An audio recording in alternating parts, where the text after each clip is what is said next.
Peace. This is Brother Sobek. I want to address milk because we have heard many things about milk, and I'm specifically speaking about milk from a cow. We have heard that milk does a body good from a cow, and we have also heard that milk from a cow is no good for the body. Then we have heard that milk from a cow is good if the milk is raw. So I want to address all of these points in this video. Okay, so first, let me go with some facts. Well, I'm going to start with facts and end with facts. In regards to cow's milk, there is a protein called beta-casein in the milk solid part of the cow's milk, but not in all the fat, which is the butter, and not in the whey. The type of beta-casein varies in cows according to their genetic makeup, but the most common types are known as A1 beta-casein and A2 beta-casein. A1 beta-casein common in American and European cows. So A1 beta-casein is common in American and European cows. It releases an opiate-like chemical upon digestion called BCM7. The symptoms of BCM7 are joint and muscle pains, fatigue, digestive disturbances, and headaches. Now, I did read that it excretes an opiate-like chemical. So this A1 beta-casein from this cow is basically crack in your milk. All right? I'm being a little funny, but serious though. All right. A1 beta-casein refers to the type of beta-casein that has histidine instead of proline at position 67 of the protein chain. As a result of this mutation from proline to histidine, the peptide that emerges from this amino is able to be liberated in the digestive tract of the animal or person consuming A2 cows, depending on which beta-casein variant they have. So you got that? A1 beta-casein and its health effects is a matter of huge importance throughout much of the world, particularly those countries that have black and white cows of European origin. The USA, Canada, Britain, and much of Scandinavia come into this category. Some of the infant formula consumed in North America will also be made from milk powder that comes from Fonterra in New Zealand. International trade in dairy products is dominated by New Zealand. North America milk is very high in A1 beta-casein, and BCM7 is unquestionably a powerful opiate and hence a narcotic. So like I said earlier, you got a narcotic in your milk. Notice I read that North American milk is very high in A1 beta-casein and BCM7. North America is America. So your cow's milk is more likely A1 beta-casein, and it has the BCM7 inside of it.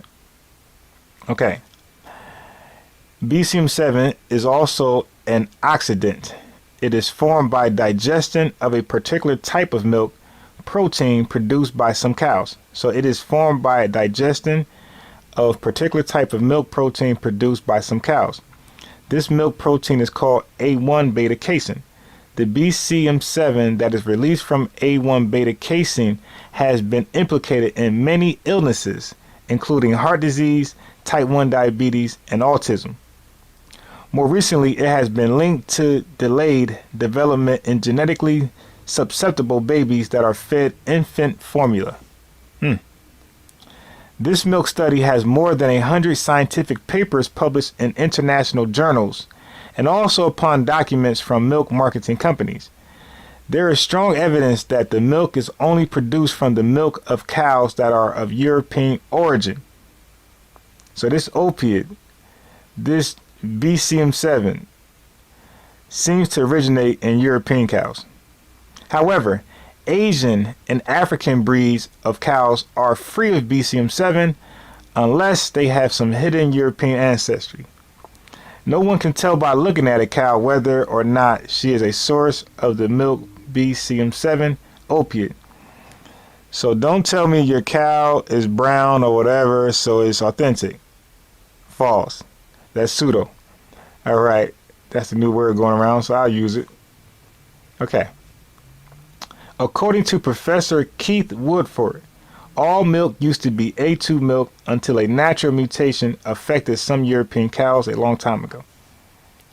According to Professor Keith Woodford, A2 milk is not difficult to convert a herd of cows so that they can produce only A2 milk, but it takes typically about 10 years, which is about 2 generations of cow's milk to make the change. So America can definitely convert all of its cows in 10 years, approximately 10 years, to the A2 cow, which don't have these deadly side effects and which don't have the BCM7 narcotic inside of it. But for some reason, they rather give you the A1 cow. All right, Fonterra is a major milk processing and marketing cooperative in New Zealand and also a major force within Australia industry. Fonterra is also by far the world's largest trader of dairy products. So, I just wanted to educate you on the A1, A2 cows and the BCM7 opiate. All right. So now that was the basis. We're going to deal with this raw milk theory that raw milk is better. Okay. Let's look at it. It is time to learn a little bit about raw milk. This is Mark McAfee, chairman of Raw Milk Institute, founder of McAfee Farms and Organic Pastures Dairy Co. LLC. I'm going to play some excerpts of a video of him explaining some things about raw milk that you might not know. Okay, what is the Raw Milk Institute? The Raw Milk Institute is one of the top dairy and agriculture centers in the world. The Raw Milk Institute provides training and leadership through its common standards to safely guide the growing raw milk market. The process involves scientific research, farmer training, the publication of listed farmers, test results, and continuous education. Okay, ready for the videos? You can see there's kind of 50 different states and 50 different states of chaos right now that really brings on a real serious challenge for consumers and farmers to be able to reconnect and have this whole food and know what it is, because you really don't know what it is if it's undefined. It's just raw milk out there, and you got to go figure out for yourself what it is. In California, you know exactly what it is. It's defined by law, and it's regulated, and it's intensively tested, and we know what it is. In Denver, Colorado, there's actually a cow shear program there that's really well run, and they know what that is too, because they have standards for it as well. But where you create a black market, oftentimes it can be dangerous. During the 27-year period ending in 2010, there were at least 133 outbreaks due to the consumption of raw milk and raw milk products. These outbreaks caused 2,659 cases of illnesses, 269 hospitalizations, 3 deaths, 6 stillbirths, and 2 miscarriages. Because not all cases of foodborne illness are recognized and reported, the actual number of illnesses associated with raw milk likely is greater, end quote. So as you can see, this whole raw milk wave is very dangerous, and most people purchase it ignorantly. Ignorance is not innocence, so there's no excuse. So there was a lawsuit in a northeastern state, had nothing to do with us in California. A couple kids got sick. They recovered, but they had E. coli 15787. Obviously, something happened in their safety plan, or lack thereof, or whatever happened. The producers were not members of the Raw Milk Institute? They were not. and there was a challenge. And the kids got sick. They recovered. There was a big insurance check that had to be written by Whole Foods. They're self-insured, so they felt the pain themselves. And they looked to see, where are raw milk standards for all the states? They don't exist.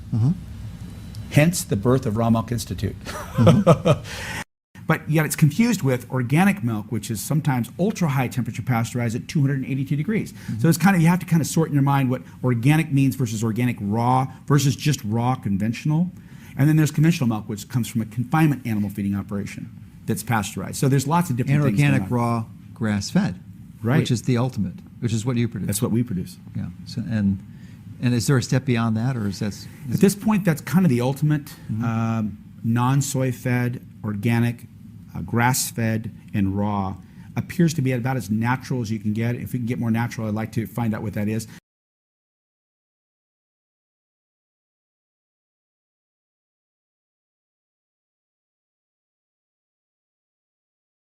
You can see there's kind of 50 different states and 50 different states of chaos right now that really brings on a real serious challenge for consumers and farmers to be able to reconnect and have this whole food and know what it is. Because you really don't know what it is if it's undefined. It's just raw milk out there, and you got to go figure out for yourself what it is. In California, you know exactly what it is. It's defined by law, and it's regulated, and it's intensively tested, and we know what it is. In Denver, Colorado, there's actually a cow shear program there that's really well run, and they know what that is too because they have standards for it as well. But where you create a black market, oftentimes it can be dangerous. Stop off dairy, off the dairy, and that usually resolves the ear infection. You're exactly right. And more doctors now prescribe if your child has asthma, recurrent ear infections, or inflammation in their body, laying down beds of mucus, coughing, hacking, get them off dairy. Well, I'll tell you what.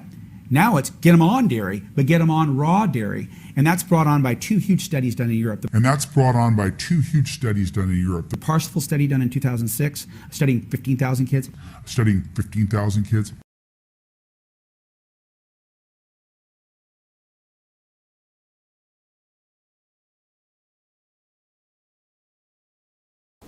Let's go in. Approximately, in censuses in America, there are reports that African Americans number in between 45 million to 47 million in total population. Why is that important? And to fact check this information, all you got to do is go to Wikipedia and type in, let's see, race and ethnicity in the United States and click on Black Americans, or you can go to Wikipedia and type in African Americans, and on your top right it will say African Americans in total population. At that point it's a census of 2010 and it'll say 42 million. Okay, so now why is this all important? In regards to milk, on the FDA website it says, who becomes lactose intolerant? It says lactose intolerance is more common in some ethnic groups than others. NIDDK estimates that up to 75% of all adult African Americans and Native Americans and 90% of Asian Americans are lactose intolerant. Now you see why this test from the Raw Milk Institute was done in Europe with 15,000 children. It is because 75% of all adult African Americans and Native Americans and 90% of Asian Americans are lactose intolerant. So that test wouldn't have came out, those results wouldn't have favored the Raw Milk Institute and what they was trying to prove. In the FDA site, it reads, as people age, their bodies produce fewer lactase enzymes, so most people don't have symptoms until they are adults. Most people inherit the condition from their parents, period. Lactose intolerance is not very common in children under 2 years of age, unless the child has a lactase deficiency because of an injury due to the small intestine. If you think your infant or child may be lactose intolerant, talk to your child's pediatrician. Now notice it says that lactose intolerance is not very common in children under 2 years of age. Why? Because all infants need to drink milk. So that lactate enzyme is there. But after 2 years old, when a child has teeth to chew, the lactate enzyme is gone. You don't need any more milk ever again. Let's read further. FDA site says, does your stomach chum after you drink milk? Do you have diarrhea soon afterward? If so, you may be lactose intolerant. The National Institute of Diabetes and Digestive and Kidney Disease, NIDDK, estimates that 30 to 50 million Americans are lactose intolerant. So the National Institute of Diabetes and Digestive and Kidney Disease, NIDDK, estimates that 30 to 50 million Americans are lactose intolerant. Now, what did I say the total population of African Americans, according to a census in 2014? 45 million. So if the NIDDK estimates that 30 to 50 million Americans are lactose intolerant, isn't that almost every African American? Something to think about. Being lactose intolerant means that you cannot digest lactose, the natural sugar found in milk and other dairy products. People who cannot digest lactose have a shortage or deficiency of an enzyme called lactase, which is produced in the small intestine. Lactase breaks down milk sugar into two simpler forms of sugar, which are then absorbed into the bloodstream. So, as I pointed out, raw milk, if not taken seriously, is very harmful to anybody who drinks it. Okay? The Raw Milk Institute does a great job of testing their milk before they produce it. It has standards, it has regulations, it has scientists on their farms. What about your farm, where you get your raw milk from? Are there scientists? Do they test the milk before it go out?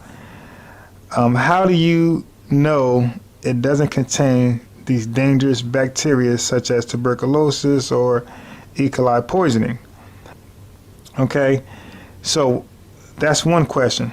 The second question is, how do you know if your cow is A1, A2? Because if your cow is A1, it doesn't matter if the Raw Milk Institute is testing the milk to see if it's disease-free. It is still going to have that BCM7, opiate, narcotic. Okay, and if you are drinking from a cow from the Raw Milk Institute or something like that where it's being tested and it's an A2 cow, even still, you're in trouble if you're an African American, Native American, or an Asian, because you are 75 to 90% lactose intolerant. You are, because you're not 2 anymore, you're not 1 anymore, you're not a newborn, so there's no need for milk. This is why the lactase enzyme goes away. You don't need it. All right, so hope you was educated. Peace and African power.